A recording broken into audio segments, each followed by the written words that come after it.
अब आगे आने वाले स्लाइड में हम देखेंगे कि सेलेक्टिव रिडक्शन कैटलिस्ट यानी कि SCR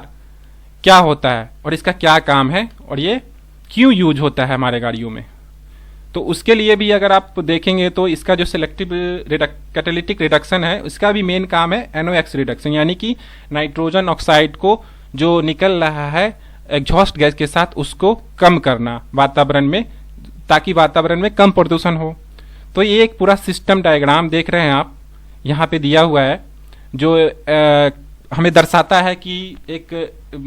स्ट्रक्चर कैसा होता है सेलेक्टिव कैटालिटिक रिडक्शन का।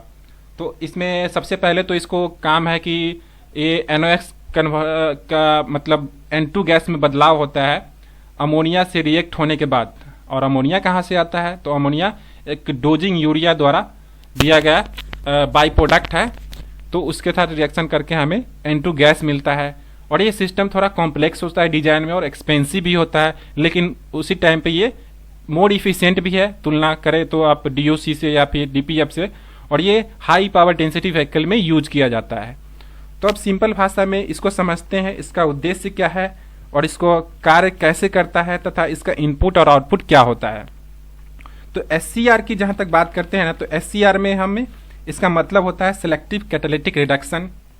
जिसका मुख्य उद्देश्य है एग्जॉस्ट गैस से जो नाइट्रोजन ऑक्साइड यानी NOx बाहर आ रहा है उसको कम करना, इसका मेन उद्देश्य है। अब ये कार्य कैसे करता है, इसका कार्य करने का जो तरीका है वो भी थोड़ा कॉम्प्लेक्स है, वो देखते हैं कैसे करता है। तो सेलेक्टिव कैटालिटिक जो होता है वो एक पतले अनावरण में मेटालिक जियोलाइट मुख्य रूप से कॉपर और आयरन से कोटेड होता है। यानी कि ये जो आपको सिस्टम दिख रहा है, ये आपको पूरा सिस्टम दिख रहा है, ये एक पतले अनावरण होता है, यानी कि एक कहिए तो थिन मेम्ब्रेन की तरह का ये एक जियोलाइट मेटेलिक जियोलाइट के द्वारा बना होता है। और वो खासतर जो मेटल यूज होते हैं मेटेलिक जियोलाइट में वो कॉपर और आयरन होते हैं। और ये फिर उसके बाद काम कैसे करता है ये कोटेड होने के बाद, तो उसका जो देखिएगा तो जो NOx आ रहे हैं एग्जॉस्ट गैस से उसका ये रिएक्शन करवाता है अमोनिया से, और फिर रिएक्शन होने के बाद जो एग्जॉस्ट गैस से अमोनिया आ रहा है वो N2 में कन्वर्ट हो जाता है और फिर वातावरण में बाहर निकल जाता है, जिससे प्रदूषण कम होती है। तो जो ये अमोनिया होता है, यह आप यहाँ पे जो टैंक देख रहे हैं, ये आप यूरिया से भी अमोनिया एक्स्ट्रा किया जाता है, या फिर कहिए तो दूसरा एक होता है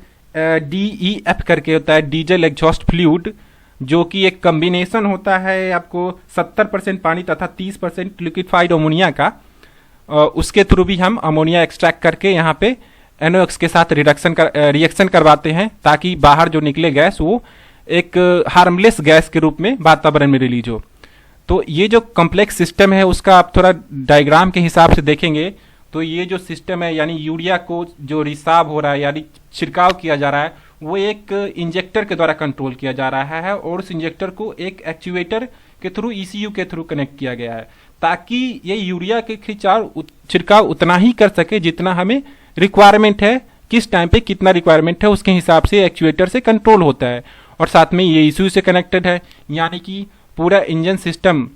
जो मेन है इसका कंट्रोल कर रहा है। और ये जो डोजिंग यूनिट लगा हुआ है यहाँ पे, डोजिंग यूनिट का मिक्सचर का काम होता है। अब ये किस समय पे कितनी मात्रा में यूरिया आ रही है, उसका रिएक्शन हो रहा है और कैसे रिएक्शन हो रहा है, वो पूरा सिस्टम को कंट्रोल करता है। और ये ECU को पूरा तरह से सेंसर और कैनवैक्स और डायग्नोस्टिक कनेक्टर से कनेक्ट किया जाता है, ताकि अगर इसमें कोई प्रॉब्लम आए डोजिंग यूनिट में या फिर आपको ये सप्लाई टैंक के मॉड्यूल में, तो वो हमारा डायग्नोस्टिक सिस्टम डिटेक्ट कर सके कि इसमें प्रॉब्लम आखिर आया क्या है और ये क्यों ऐसा मतलब काम करने में इस पे परेशानी आ रही है।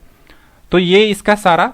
काम है, और आने वाले टाइम में देखते हैं कि इसमें हमें क्या चुनौती मिलेगी, इसको मतलब सही करने में ये हो पाएगा कि नहीं, अगर खराब हो जाता है तो वो सब चीज़ें के बारे में भी हम डिस्कस करेंगे।